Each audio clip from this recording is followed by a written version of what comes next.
Lamig ka pa ba?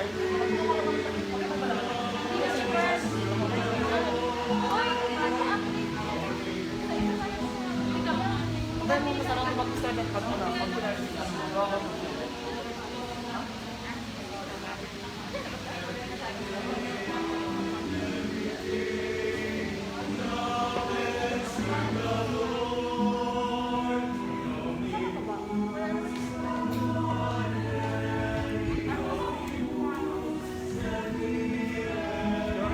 Kahit medyo lang ako mamaya. Ay, ngayon na.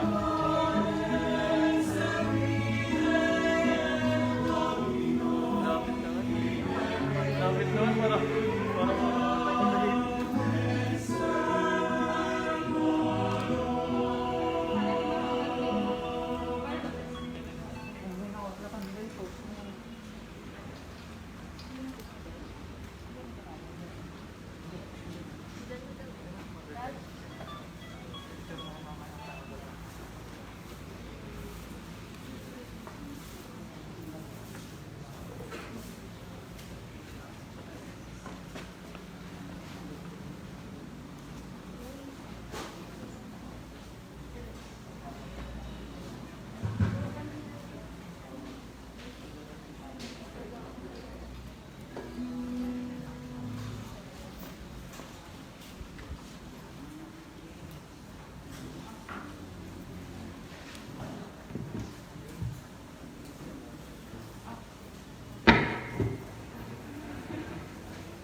Magandang hapon po sa ating lahat.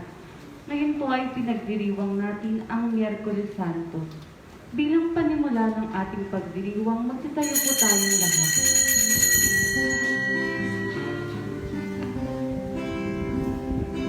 Come to the table, enter His presence, feast with thanksgiving and celebrate His love. Come to the table, enter His presence, feast with thanksgiving and celebrate His love. This is the house of the Lord.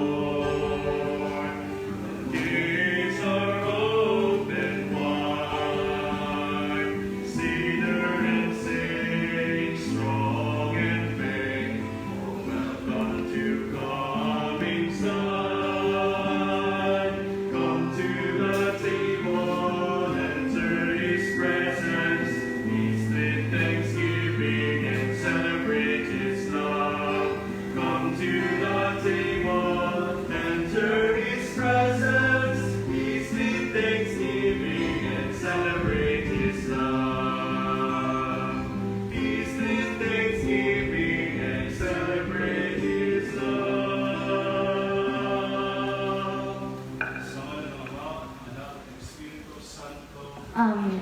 Sumainyo ang Panginoon. At sumayin. Mga kapatid, ngayon ay Miyerkules Santo. Upang maging marapat dapat tayong gumanap sa pagdiriwang na ito, manahimik tayo sa mandali at suriin natin ang ating mga sarili kung kailan tayo nagkulang at nagmalabis sa Diyos, sa ating kapwa, at sa ating mga sarili. Panginoon, Ikaw ang aming daan patungo sa Ama. Panginoon, kaawaan mo kami. Panginoon, kaawaan kami. Kristo, Ikaw lamang ang katotohanan. Kristo, kaawaan mo kami. Kaawaan kami. Panginoon, Ikaw ang buhay at buhay na walang hanggan. Panginoon, kaawaan mo kami. Panginoon, kaawaan kami. Kaawaan tayo ng makapangyarihang Diyos. Patawarin tayo sa ating mga kasalanan at patnubayan tayo sa buhay na walang hanggan. Amen. Manalangin tayo.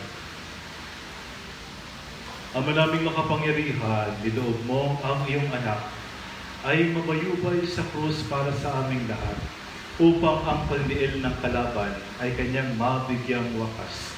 Ipagkaloob mong amin nawang makamtan ang pagpapalang kaloob ng muli niyang pagkabuhay bilang tagapamagitan kasama ng Espiritu Santo magpasawalang hanggan. Amen. Magpupo at makinig sa pagpapahayag ng salita ng Diyos.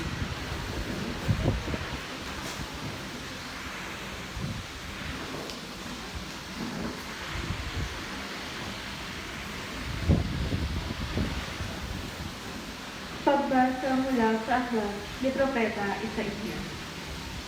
Ang makapangyarihang Panginoon ang nagturo sa akin ng sasabihin ko para tulungan ang mahihina. Tuwing umagay nananabik akong malaman kung ano ang ituturo niya sa akin. Binigyan niya ako ng pangunawa. Hindi ako naghimagsik ni tumalikod sa kanya. Hindi ako tumutol nang bugbugin nila ako. Hindi ako kumibo nang ako'y kanilang insultuhin. Pinabayaan ko silang bunutin ang buhok ko't balbas. Gayon din nang lunghan nila ako sa mukha. Ang mga paggustang ginawa nila'y di ko pinapansin, pagkat ang makapangyarihang Panginoon ang tumutulong sa akin. Handa akong magtiis pagkat aking batid na ang sarili ko'y di mapapahiya. Ang Diyos ay malapit at Siya ang mapagpapatunay na wala akong sala. May mga hasbang maghabla sa akin. Magharap kami sa hukuman at ilahad ang kanyang bintang. Ang Panginoon mismo ang magtatanggol sa akin.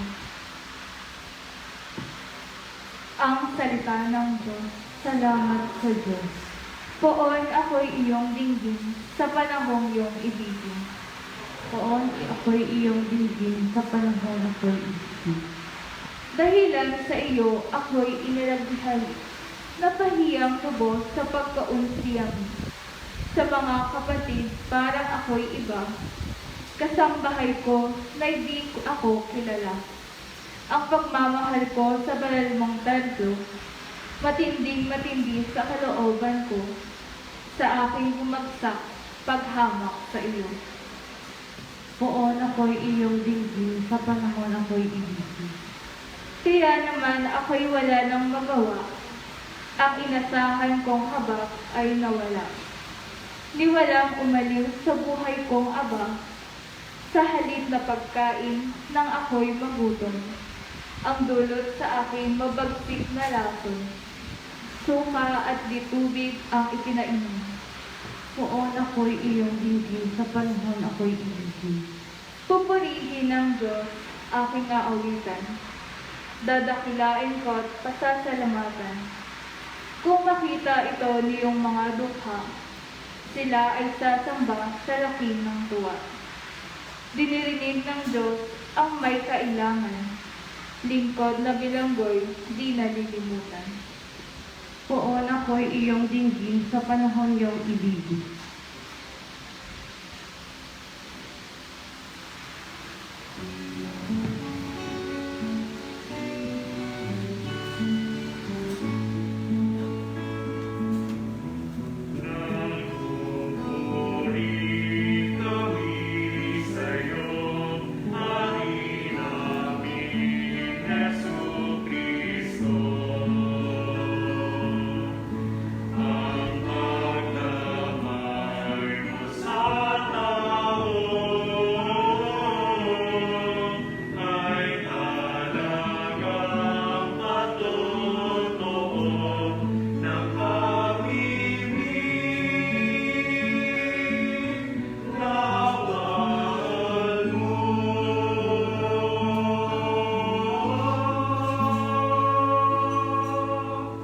Sumainyo ang Panginoon. At sumayo rin. Ang mabuting balita ng Panginoon ayon kay San Mateo. Papuri sa iyo, Panginoon. Si Judas Iscariote, isa sa 12, ay nakipagkita sa mga punong saserdote. Ano po ang ibibigay ninyo sa akin kung tulungan ko kayong madakip si Jesus? Tanong niya. Noon di ay binilangan nila siya ng 30 salaping pilak. Mula noon, humanap na si Judas ng pagkakataon upang maipagkanulo si Jesus. Dumating ang unang araw ng kapistahan ng tinapay na walang libadura. Lumapit kay Jesus sa mga alagad at nagtanong, saan po ninyo ibig na ipaghanda namin kayo ng hapunang Pampaskwa? Sumagot siya, pumunta kayo sa lungsod at hanapin ninyo ang taong ito. Sabihin sa kanyang ganito, ang pinasasabi ng guro, malapit na ang aking oras. Ako at ang mga alagad ko'y sa bahay mo kakain ng hapunang Pampaskwa. Sinunod ng mga alagad ang utos ni Jesus at inihanda nila ang hapunang Pampaskwa. Nang gabing yaon, dumulog sa hapag si Jesus kasama ang 12 alagad. Samantalang sila'y kumakain ng usap si Jesus. Sinasabi ko, isa sa inyo ang magkakanulo sa akin. Nandumo ang mga alagad at isa't isa'y nagtanong sa kanya, ako po ba, Panginoon? Sumagot siya, ang kasabay kong sumausaw sa mangkok ang siyang magkakanulo sa akin. Paano ang anak ng tao ayon sa nasusulat, ngunit sa aba na magkakanulo sa kanya, mabuti pang hindi pinanganak ang taong iyon. Si Judas, na magkakanulo sa kanya, ay nagtanong din, Guro, ako po ba? Sumagot si Jesus, ikaw na ang nagsabi. Ang mabuting balita ng Panginoon. Pinupuri ka namin, Panginoong Hesukristo. Magandang hapon po sa inyong lahat. Bago tayo pumasok sa pinakasentro ng ating pananampalataya, tinatawag natin itong Paschal Triduum, Huwebes Santo, Biyernes Santo, at Sabado de Gloria. Binabalik sa atin ang ating simbahan ang huling hapunan nila Jesus.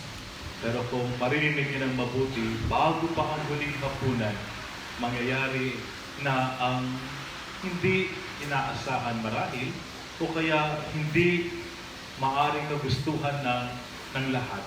Yaon ay yung ipagkanulo si Jesus. Nakita niyo rin sana na hindi ito one time, big time lang. Na isang gabi, si Judas ay nagkanulo kay Jesus. Hinalikan niya, parang ganun lang ang nangyari. Hindi. Magsisimula ito ng dati pa. Nabanggit dito na noon pa man ay pinalangan nila siya ng 30 salaping pila. So bago pa ang paghalik ni Judas, mayroon nang nangyayaring transaksyon, kumbaga, kung paano siya ipagkakanulo. Pero gusto ko rin kayong dalhin sa pagkakataon na kung saan sinabi ni Jesus, sinasabi ko sa inyo, isa sa inyo ang magkakanulo sa akin. Yung bang nandun kayo lahat sa, kasi piyesta to eh.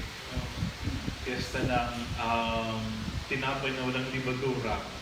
Masaya marahil ang lahat. Wala naman silang ideya talaga eksakto na ito na ang huling hapunan. Pagkatapos mag-aanang si Jesus, isa sa inyo ang magtra-traidor sa akin. Sa palagay ko, medyo pagpapawisan ng malagkit ang lahat, Kasi hindi mo naman din alam, anong sinasabi ni Jesus, Tapos, siguro normal din, di ba? Pag minsan ganun tayo, pag halimbawa, may nawawala, halimbawa, nawawalan ng mic. Kahit na hindi ikaw ang kumuha, syempre, pag minsan, di ba, parang kinakuan ka rin, pinagpapawisan ka rin, Baka pagbintangan ako, baka nang-iisipin mo yung... Kaya, sabi ng mga alagad, tinatanong nila kung sino iyon, ako po ba, Panginoon? Magtatanong sila, pag minsan ganun, mayroon tayong pakiramdam at feeling natin guilty tayo. Pero false guilt yun syempre dahil kung ang totoo naman, hindi naman talaga. So, hindi tama yung ating nararamdaman. Kumbaga. Nalala ko hindi naman talaga sila ang magkakanulo. Pero siguro, dahil iniwan din nila si Jesus sa bandang dulo, nakakalungkot pa rin yun. Oo, mayroong nagkanulo, pero mayroon ding magkakatwa. Pero halos lahat sila iniwan si Jesus. Sino lang ang naiwan? Yung mga kaibigan ni Maria, si Maria at saka si hindi natin kakilala kung sino, ang pinakamamahal na alagad ni Jesus. Pero the rest, iniwan siya, nakabayubay sa krus. Iniwan siya hanggang sa siya ay mamatay. Anong klaseng pagkakaibigan? Anong klaseng magkakasama ng halos tatlong taon, no? Araw at gabi, magkakasama sila. And yet, ganito ang nangyari. Dahil nakakalungkot talaga yun. Kasi kahit pa paano, umaasa tayo, kakasama tayo eh. Wala sanang iwanan. Di ba? Hindi mo sana pababayaan ang bawat isa. Pero gayon pa man, gusto kong balikan si Judas. Totoo, may mga pagkakataong naghuhudas din tayo. Tama ba? Ako lang ba? Hindi naman siguro. May mga pagkakataon, di ba? Nagiging traitor din tayo sa simple o sa napakabigat na kahulugan ng pagiging traitor. E pinumatay ni Nana. Pero hindi yun ang katapusan ng kwento. Ha? Kung may pagkakataong ganun tayo, hindi yun ang katapusan ng kwento. Ang nakakalungkot lang kay Judas, hanggang ganun na lang yung nangyari. Siguro may pagkakataon sana siyang magbagong isip at that time, no? Sinabi na ni Jesus isa sa inyo ang magkakanulo sa akin. Hindi ba? Sinabi na ni Jesus, kung siguro lang natanggap niya yun, kung siguro lang naamin niya yun sa kanyang sarili, kung siguro lang humingi siya ng sorry, baka nagbago ang maraming bagay.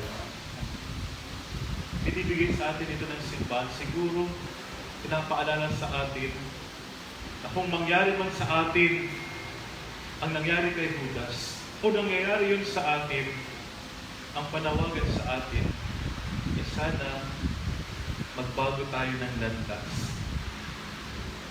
Naging Judas man tayo, huwag sana tayong magpakahudas habang buhay. Diba?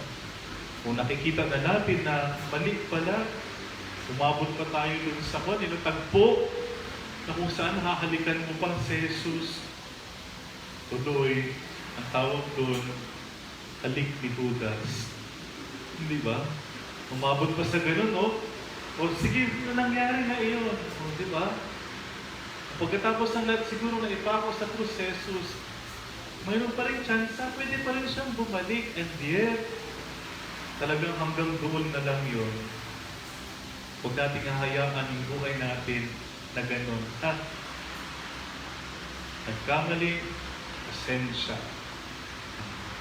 Pagpasensya mo sa sarili mo. Siguro kung may unang magpapasensya sa iyo, ikaw. At kung mayroong magbibigay sa iyo ng pag-asa, maliban siyempre ang Diyos, ikaw,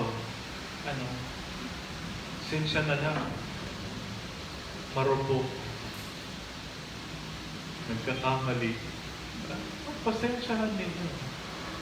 Lagyan niyo ng bagong kwento ang inyong mangyayari sa mga susunod ng araw.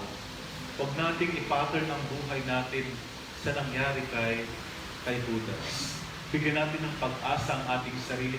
Kahit na nang sabihin ng iba na para bagang dinadown ka ng mabuti, pero siguro talaga, tanggapin mo din. Kasi nagkamali ka naman talaga, hindi ba? Pasensya na. Kung hindi ka nila matanggap, problema nila yun. Pero ikaw, tanggapin mo yung sarili mo. Kung hindi ka nila kayang yakapin mo yung sarili mo. naman dito. Sa palagay ko, niyayakap ka uli ng Diyos sa ganung pagkakataon. Damhin mo uli ang pagmamahal niya. Sabi ni San Pablo sa kanyang mga sulat, sa bagong tipan, kung nasaan ang kasalanan, naroon ang maraming grasya. Kaya please, tahakin natin yung ibang landas. Huwag tayong gumaya kay Judas. Iba ang ating kwento, ibahin natin sa Kanya. Ngayong panahon ng mga mahal na araw, ang mabuting balita ay hindi yung ipinagkanulo ni Jesus, pinagkanulo ni Judas si Jesus. Kundi yung mabuting balita rito ay alam natin na sa bandang dulo, handa ang Diyos sa tanggapin siyang muli. Ang naging problema lang, si Judas, hindi siya naging handa. Tinanggihan niya ang grasya na pinagkapaloob ng Diyos sa kanya. Yung grasya ng pagpapatawad. Sana, uli, huwag natin siyang gayahin. Ngayong araw na ito, babasbasan natin ang mga mag-lectors at commentators. Ang hangad natin, araw pa naman ng pagdidilay kay Judas. Ang daming araw, no? Ito ang napunta sa inyo, no? Ibig sabihin yan, di ba? Oo. Ang ibig sabihin ay, despite of our limitations, if you know what I mean, of our shortcomings, of our being makasalanan, tinatanggap pa rin tayo ng Diyos. Tama ba ako? Andyan ba kayo? Oo.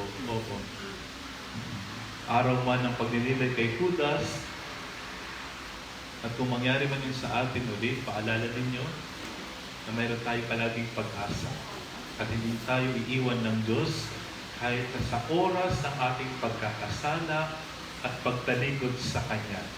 Hinding-hindi. Amen. Kagalang-galang na Father John Argal, isang kagalakan pong pinakikilala ko sa inyo at sa sambayanang Kristiyano ang bumubuo ng tagapagpahayag ng salita ng Diyos, mga lector and commentator ng Garden of Prayer na handang maglingkod. Alvaro Arnold.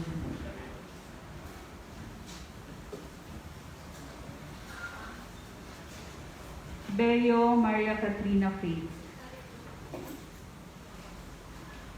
Castillo Julie. Castillo Princess. Puerto Sofia Ashley. Domingo Mary Rose. Herrera Frelin. Ignacio Rowena. Macalino Rachel.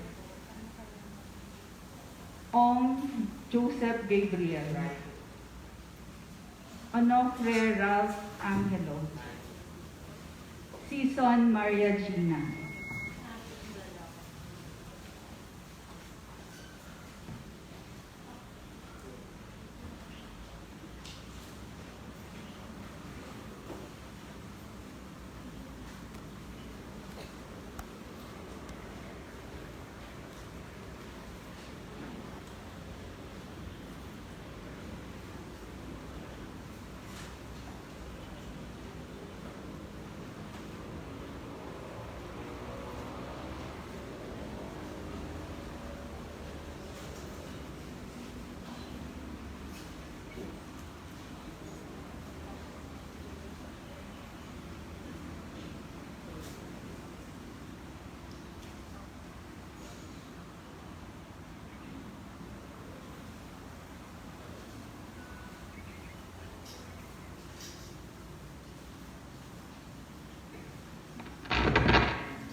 Amang mapagmahal, noong naglahad mula sa kasulatan sa sinagoga sa Nazareth, ang iyong anak ay kanyang ipinahayag ang mabuting balita ng kaligtasan na pinaghandugan din niya ng kanyang buhay.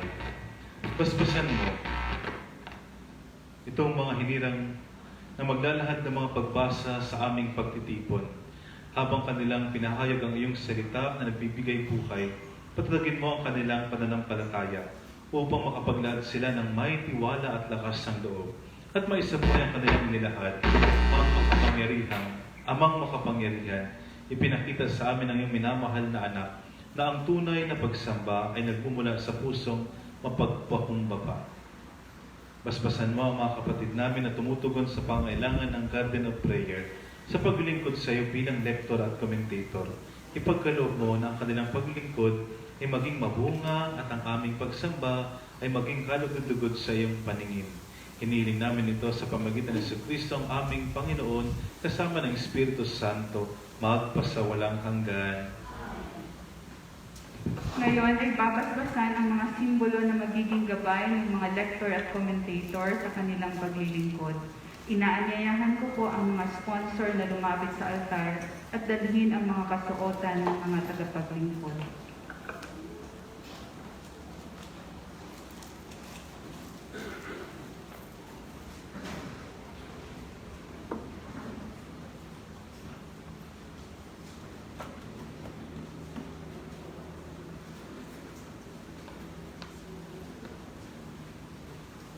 Manalangin tayo. Ang maraming mapagmahal na pinagmumulan ng lahat ng biyaya, narito ang mga simbolo, ang pin at mga kasuotan ng iyong mga lingkod. Basbasan mo ang mga ito at tanda ng kalinisan ng puso at kababaang loob at ang paglilingkod sa pamagitan ni Kristo ang aming Panginoon. Amen.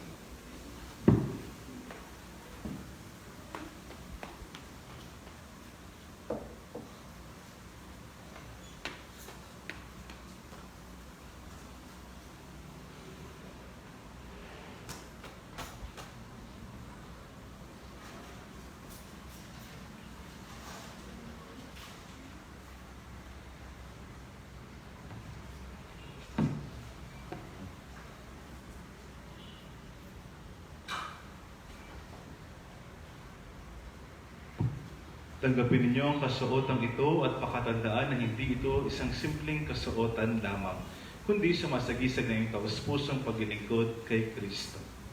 Mga sponsor, maaari na po ninyong isuot ang kanilang suot.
Magsiyuko muna ang mga bagong lectors. Harap muna kayo dito. Harap na kay Father. Oo. Manalangin tayo. Diyos na mawain, ibinigay mo sa amin, magsiyuko kayo. Sa amin si Kristong anak mo, hindi upang paglingkuran, kundi upang iligtas ang sanlibutan. Sa ngalan ng pag-ibig, ibinuwis niya ang kanyang buhay sa krus upang iligtas ang sanlibutan. Hiniling naming basbasan mo ang mga lectors at commentators na ito na tinawag mo upang maging lingkod ng iyong banal na dambana. Pagpalain mo rin ang mga sponsors at kanilang pamilya na katuwang nila sa paglilingkod. Hinihiling namin ito sa pamagitan ng Kristo ang aming Panginoon. Amen. Harap.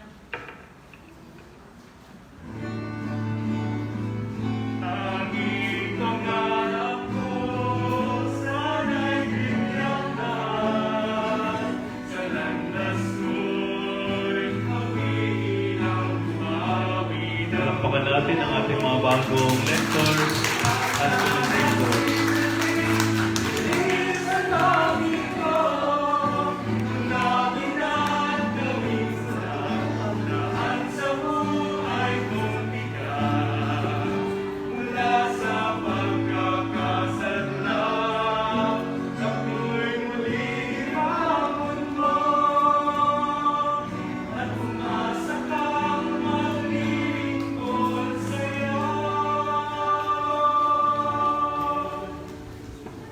Salamat po uli. Balik na po tayo sa ating upuan.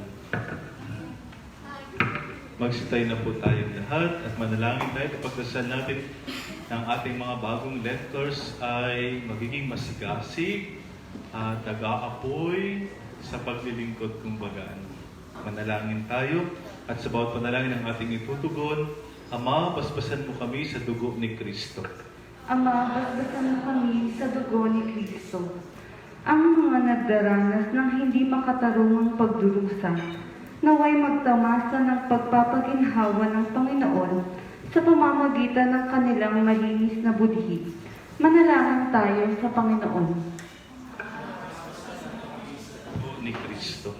Ang ating mga sariling pagdurusa, naway magpalago ng ating pananampalataya sa Panginoon. Manalangin tayo sa Panginoon. Ama, basbasan mo kami sa dugo ni Kristo. Ang mga kasama natin na nagpapaliban ng kanilang pangungumpisal, bunga ng pagmamalaki, takot o katamaran, naway maging bukas ang isip sa pangangailangan sa kapatawaran ng Diyos. Manalangin tayo sa Panginoon. Ama, basbasan mo kami sa dugo ni Kristo. Ang mga may sakit at lahat ng nagdurusa naway makaranas ng nakapagpapagaling na presensya ni Kristo. Manalangin tayo sa Panginoon. Ama, basbasan mo kami sa dugo ni Kristo. Ang mga namayapa naway makabahagi sa muling pagkabuhay ni Kristo. Manalangin tayo sa Panginoon. Ama, basbasan mo kami sa dugo ni Kristo. Sa katahimikan na dulog natin sa Diyos ang ating mga personal na panalangin. Panginoong Diyos, ibinigay mo sa amin ang halimbawa ng iyong anak upang ipakita sa amin kung paano mabuhay at mamatay. Nawa ay pagkalooban mo kami ng panampalatayang kailangan namin upang makasunod sa Kanya. Hinihiling namin ito sa pamamagitan ni Kristo na aming Panginoon. Amen. Amen.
Manalangin kayo mga kapatid upang paghahain natin ay kalugdan ng Diyos samang makapangyarihan. Tanggapin nawa ng Panginoon itong paghain sa iyong mga kamay, sa kapurihan niya at karangalan sa ating kapakinabangan at sa buong sambayanan niyang banal. Ama naming lumikha, tanggapin mo ang aming paghahain at gawin mong ang pagganap namin sa pagsasalapuyan sa pagpapakasakit ng iyong anak ay maglulot sa amin ng katapatang wagas sa pamagitan niya. kasama ng Espiritu Santo, magpasawalang hanggan. Amen. Sumainyo ang Panginoon. At sumayo rin. Itaas sa Diyos ang iyong puso at diwa. Inanaasa namin sa Panginoon. Pasalamatan natin ang Panginoong ating Diyos. Marapat na siya'y pasalamatan. Ama naming makapangyarihan, tunay ang marapat na ikaw ay aming pasalamatan sa pamagitan ng Kristo na aming Panginoon. Nababanaagan na namin ang pagdiriwang sa kanyang pagpapakasakit at pagkabuhay. Malulupig na ang dating pagsuway sa pag-ako sa kanyang kusang loob na katapatan at magaganap na ang pag-alaala sa aming pag-anib sa iyong pinubos na angkan. Kaya kaisa ng mga anghel nagsisiawat ng papuri sa iyo nang walang humpay sa kalangitan, kami nagbubunyi sa iyong kadakilaan.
Ama naming banal, ikaw ang mukha ng tanang kabanalan kasi sa pamagitan ng Espiritu ng banal ang mga kaloob na ito upang para sa aming maging katawan at dugo ng aming Panginoong Hesus Kristo. Bago niya pinagtiis ang kusang loob na maging handog, kinawakan niya ang tinapay. Pinasalamatan kanya, pinaghati-hati niya yun. Inabot sa kanyang malagad at sinabi, tanggapin niyong lahat ito at kanin. Ito ang aking katawan na ihahandog para sa inyo.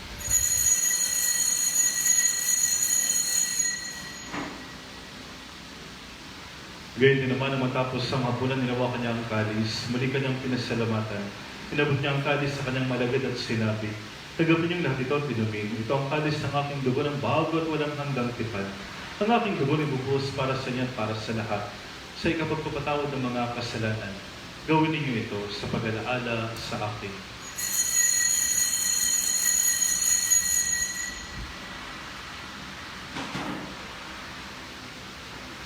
Ipagbunyi natin ang misteryo ng pananampalataya.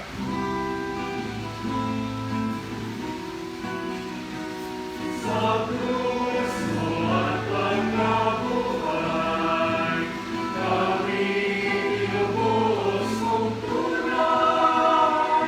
O Jesus na aming mahal, iligtas mo kaming lahat.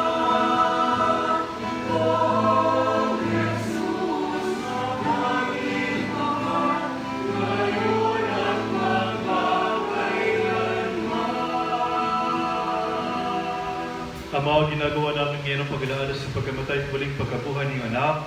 Kaya tinialay namin sa iyo ang tinapay na nagbibigay buhay at ang kalis na nagkakalob ng kaligtasan.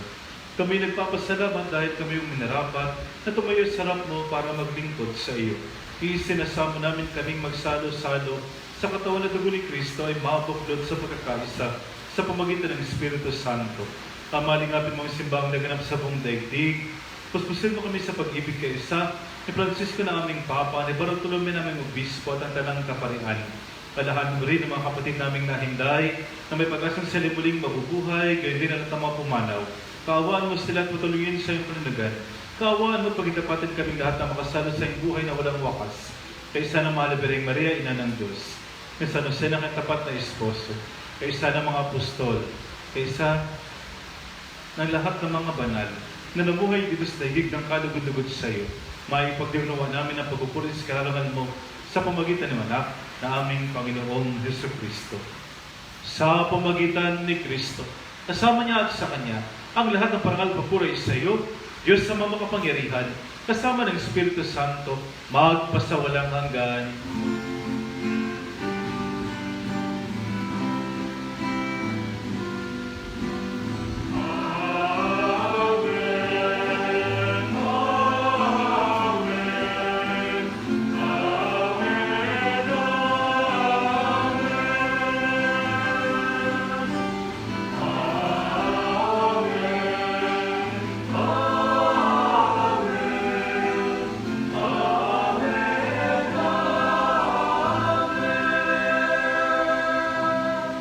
Sa tagubilin naman ng kagagaling na utos sa turo ni Jesus sa Panginoon natin at Diyos, ipahayag natin ang lakas loob.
Hinihiling namin kami, Diyos, sa lahat ng masama, pagkalaban ng kapayapaan, araw-araw iligtas sa kasalanan, at aliyos sa lahat ng kapahamakan. Samantalang aming pinananabikan ang dakilang araw ng pagpapahayag ng tagapagligtas naming si Jesucristo. Sapagkat sa iyo ang kaharian at ang kapangyarihan at ang kapurihan magpakailanman. Amen. Panginoong Jesucristo, sinabi mo sa iyong mga apostol, kapayapaan ang iniwan ko sa inyo. Ang aking kapayapaan ang binibigay ko sa inyo. Tungayin mo ang pananampalataya at huwag ang aming mga pagkakasala. Pagkalaban mo kami ng kapayapaan at pagkakaisahan sa iyong kalooban, kasama ng Espiritu Santo, magpasawalang hanggan. Amen. Ang kapayapaan ng Panginoon ay laging sumainyo. At sumayin rin. Magbigayan kayo ng kapayapaan sa isa't isa. Peace be with you. Peace be with you.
Narito sa Jesus ang kordero ng Diyos, na nag-aalis ng mga kasalanan ng sanlibutan. Mapalad tayong inaanyahan sa kanyang banal na piging. Panginoon, hindi ako karapat patuloy sa ngunit sa salita mo lamang ay gagat ako.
Manalangin tayo. Ama naming mapagmahal, pakundangan sa pagkamatay ng iyong anak, na sa pagdiriwang na ito ay siyang nagaganap. Ipagkaloob mong kami makapanalig ng wagas sa kaloob mo sa aming buhay na walang wakas, sa pamagitan ni Jesucristo, kasama ng Espiritu Santo, magpasawalang hanggan. Amen. Sumayin niyo ang Panginoon At sumayin. at pagpalain kayo ng mga Panginoon Diyos, ng Ama at ng Anak, ng Espiritu Santo. Amen. Tapos ng ating banal na bisa, umayak kayong taglay at kapayapaan at pag-ibig ni Kristo. Salamat sa Diyos.